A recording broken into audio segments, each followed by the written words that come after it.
Introduction. Pinky, look at this eucalyptus tree. It is so tall. You are right, Didi. But do you know that in such tall trees, all nutrients are travelled by diffusion and active transport like small trees? Yes, but these are not only the means of transport. Actually, both of these processes are extremely slow and take a lot of time. There are some other processes also which also take place. What are those other processes? We will discuss them now. Objectives. At the end of this lesson, you will be able to define mass flow or bulk flow system, explain the apoplast and symplast pathways, describe the root pressure theory, describe the transpiration pull theory, explain the transpiration process. Long-distance transport of water. Introduction. Friends, as we all know that over small distances, substances move by diffusion and by cytoplasmic streaming, supplemented by active transport. Long-distance transport of substances within a plant cannot be by diffusion alone. Diffusion is a slow process. It can account for only short-distance movement of molecules. For example, the movement of a molecule across a typical plant cell takes approximately 2.5 seconds. Some trees are up to 50 feet tall. So think how many years it would take for the movement of molecules over a distance of 25 to 30 feet within a plant by diffusion alone. Sometimes the sites of production or absorption and sites of storage are too far from each other. Diffusion or active transport would not suffice. Mass or bulk flow system. In long trees, special long-distance transport systems become necessary so as to move substances across long distances and at a much faster rate. Water, minerals, and food are generally moved by a mass or bulk flow system. Mass flow is the movement of substances in bulk or en masse from one point to another as a result of pressure differences between the 2 points. It is a characteristic of mass flow that substances, whether in solution or in suspension, are swept along at the same pace as in a flowing river. This is unlike diffusion, where different substances move independently depending on their concentration gradients. Bulk flow can be achieved either through a positive hydrostatic pressure gradient, example a garden hose, or a negative hydrostatic pressure gradient, example suction through a straw. The bulk movement of substances through the conducting or vascular tissues of plants is called translocation. The higher plants have highly specialized vascular tissues, xylem and phloem. Xylem is associated with translocation of mainly water, mineral salts, some organic nitrogen and hormones from roots to the aerial parts of the plants. The phloem translocates a variety of organic and inorganic solutes, mainly from the leaves to other parts of the plants. How do plants absorb water? Now let us understand how plants absorb water. The roots absorb most of the water that goes into plants. That is why we give water to the soil and not on the leaves. The responsibility of absorption of water and minerals is more specifically the function of the root hairs that are present in millions at the tips of the roots. Root hairs are thin-walled, slender extensions of root epidermal cells that greatly increase the surface area for absorption. Water is absorbed along with mineral solutes by the root hairs, purely by diffusion. Once water is absorbed by the root hairs, it can move deeper into root layers by two distinct pathways: apoplast pathway and symplast pathway. We will know them in detail in the next few screens. Apoplast pathway. The apoplast is the system of adjacent cell walls that is continuous throughout the plant, except at the Casparian strips of the endodermis, the roots. The apoplastic movement of water occurs exclusively through the intercellular spaces and the walls of the cells. Movement through the apoplast does not involve crossing the cell membrane. This movement is dependent on the gradient. The apoplast does not provide any barrier to water movement, and water movement is through mass flow. As water evaporates into the intercellular spaces or the atmosphere, tension develops in the continuous stream of water in the apoplast. Hence, mass flow of water occurs due to the adhesive and cohesive properties of water. Symplast pathway. The other pathway is symplast pathway. The symplastic system is the system of interconnected protoplasts. Neighboring cells are connected through cytoplasmic strands that extend through plasmodesmata.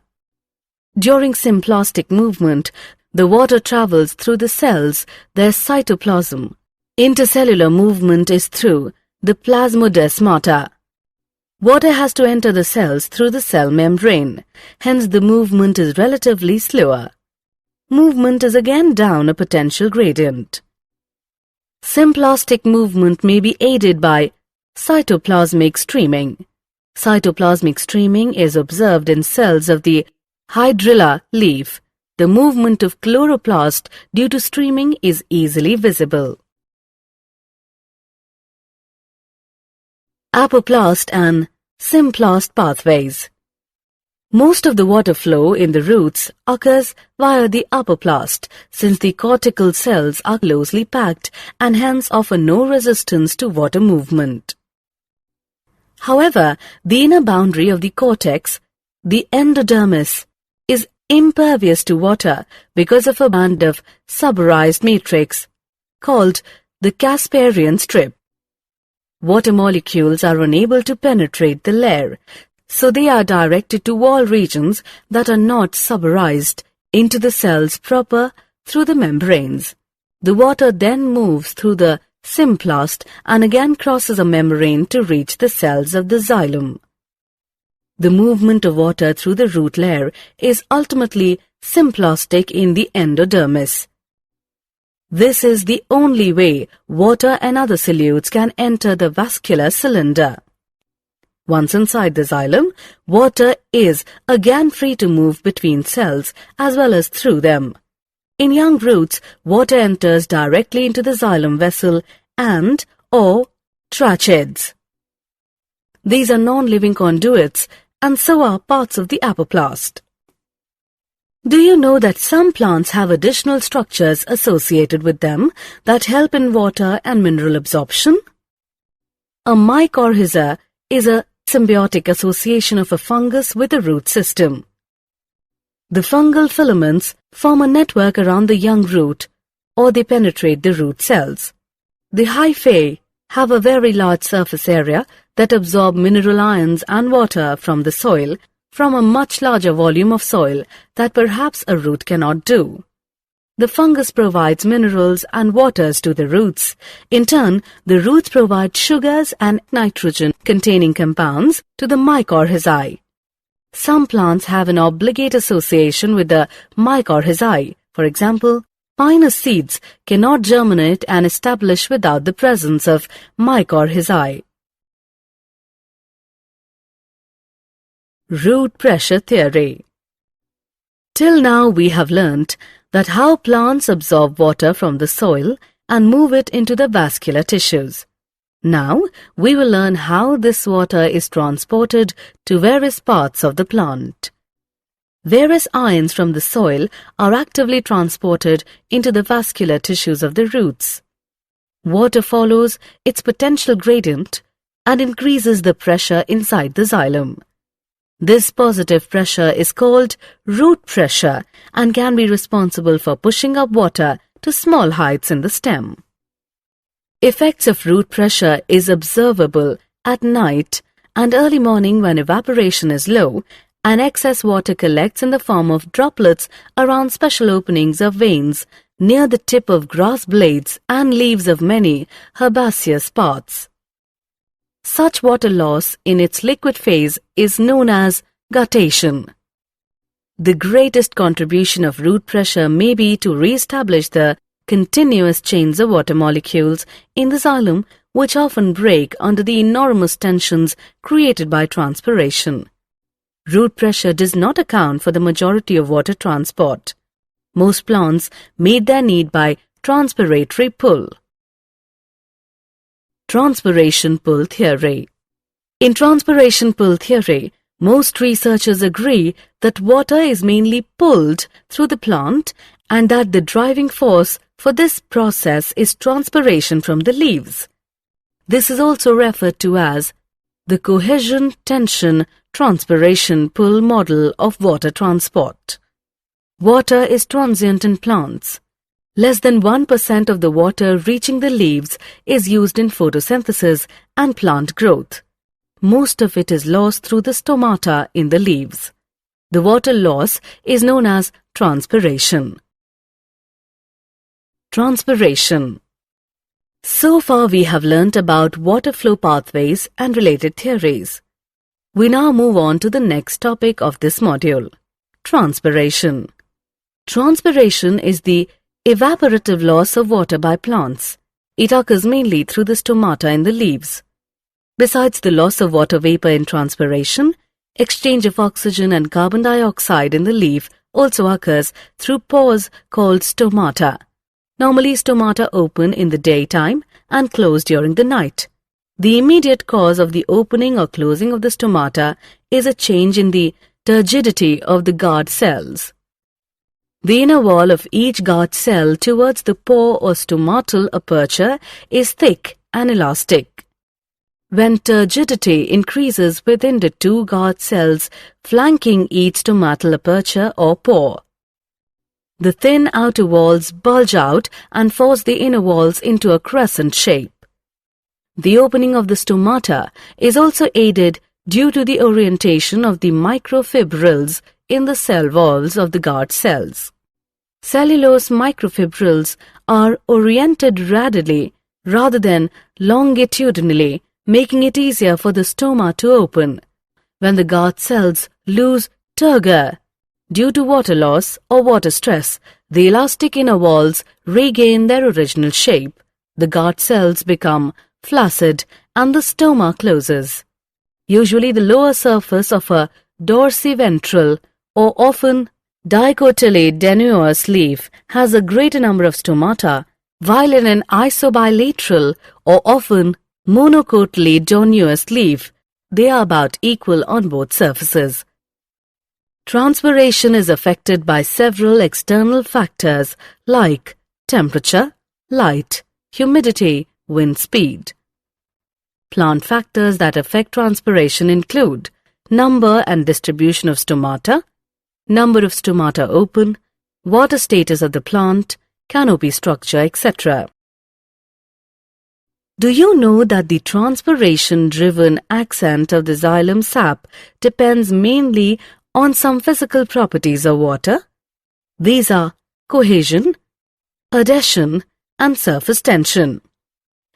Cohesion is the mutual attraction between water molecules. Adhesion is the attraction of water molecules to polar surfaces, such as the surface of tertiary elements. And in surface tension, the water molecules are attracted to each other in the liquid phase more than to water in the gas phase. These properties give water high tensile strength, which is an ability to resist a pulling force, and high capillarity, which is an ability to rise in thin tubes. In plants, capillarity is aided by the small diameter of the tertiary elements, the tracheids and vessel elements. Let us take a look on the advantages of transpiration in plants. It creates transpiration pull for absorption and transport of plants. It supplies water for photosynthesis. It transports minerals from the soil to all parts of the plant. It cools leaf surface, sometimes 10 to 15 degrees, by evaporating cooling. It maintains the shape and structure of the plants by keeping cells turgid. Summary. Let us summarize what we have learned. Long-distance transport of substances within a plant cannot be done by diffusion alone. Diffusion is a slow process. Mass flow is the movement of substances in bulk or en masse from one point to another as a result of pressure differences between the 2 points. The bulk movement of substances through the conducting or vascular tissues of plants is called translocation. Xylem is associated with translocation of mainly water, mineral salts, some organic nitrogen and hormones from roots to the aerial parts of the plants. The phloem translocates a variety of organic and inorganic solutes, mainly from the leaves to other parts of the plants. Once water is absorbed by the root hairs, it can move deeper into root layers by 2 distinct pathways, apoplast pathway and symplast pathway. Various ions from the soil are actively transported into the vascular tissues of the roots. Water follows its potential gradient and increases the pressure inside the xylem. Water is mainly pulled through the plant, and that the driving force for this process is transpiration from the leaves. This is referred to as the cohesion-tension-transpiration pull model of water transport. Transpiration is an evaporative loss of water by plants. It occurs mainly through the stomata in the leaves. The transpiration-driven ascent of xylem sap depends mainly on the adhesion, cohesion, and surface tension properties of water.